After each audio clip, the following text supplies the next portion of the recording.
Hey, Steve, how do you compare and contrast how Kevin and Clay carried you guys through different stretches of the game? Well, they both had big nights shooting the ball, and I thought both were very engaged defensively as well. So both of them were fantastic. Right here, second row. No, you're scratching.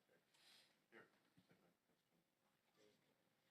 name and Farbo Nashari, Clips Nation. Can you talk about what you saw from the youth of the Clippers and just their future?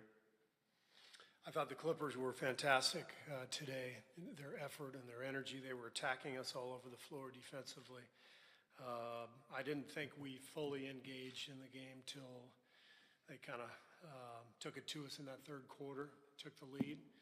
And once that happened, I thought that's when our guys engaged. We started taking care of the ball and defending at a higher level. But I love their team. They're a young group that fights and scraps and plays together, plays hard. And, I just told our guys in there, that's what we're going to see Wednesday, too. So can't be any let-ups because this group is connected and young and energetic and playing hard and well-coached. And so we've got to make sure we continue to lock in.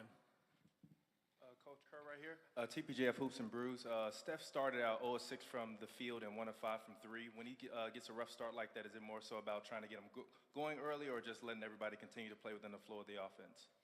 No, you just keep playing and you trust that he's going to impact the game because he's such a great player, whether his shots are going in or not. And but yeah, tough day for Steph. But this is the way the game goes.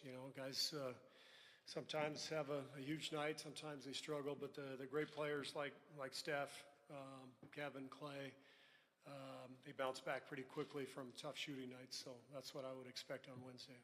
How important was that mini stretch at the start of the fourth where you got Durant and Curry on the bench? I think you guys bumped the lead up a little bit. And how important will that pocket of the game be during these playoffs?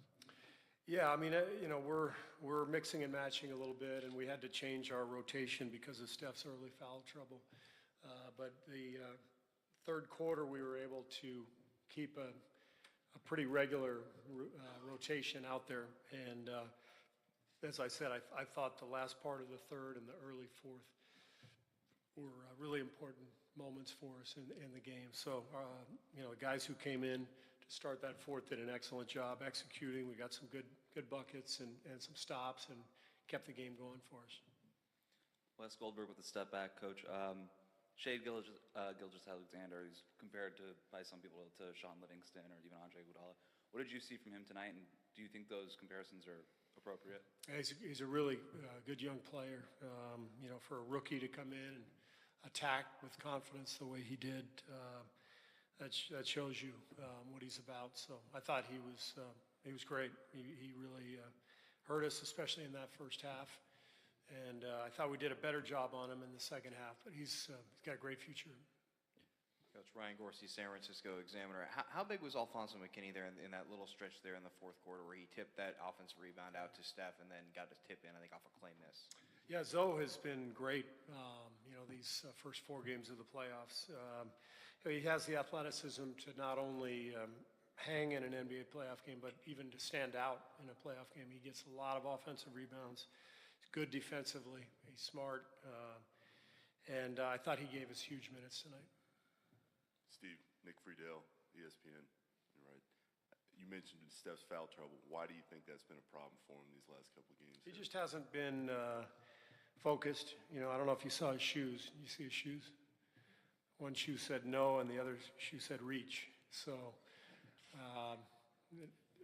he didn't reach as much tonight, so that was good. But Steph sometimes loses focus. I mean, it's.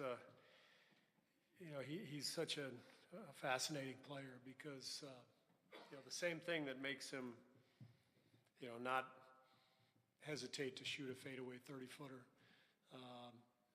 maybe is the same thing that gets him in foul trouble. He doesn't overthink much, and so he's just gotten into a habit lately of reaching and instead of, showing his hands and trusting the help behind him. And he did a better job in the second half. I don't think he picked up a foul. Maybe he did late. I don't know. But He'll be fine. I mean, he's just in a little bit of a rut right now with that stuff. But second half was a good spell for him where he was disciplined and stayed in the game. Kyle Goon, Orange County Register. Steve, obviously, Gallinari has had some tough shooting against you guys. How do you kind of attribute the credit for what you guys have been able to do defensively on him this series? Well, the playoffs are, they're a different deal for everybody. You're so much more locked in defensively.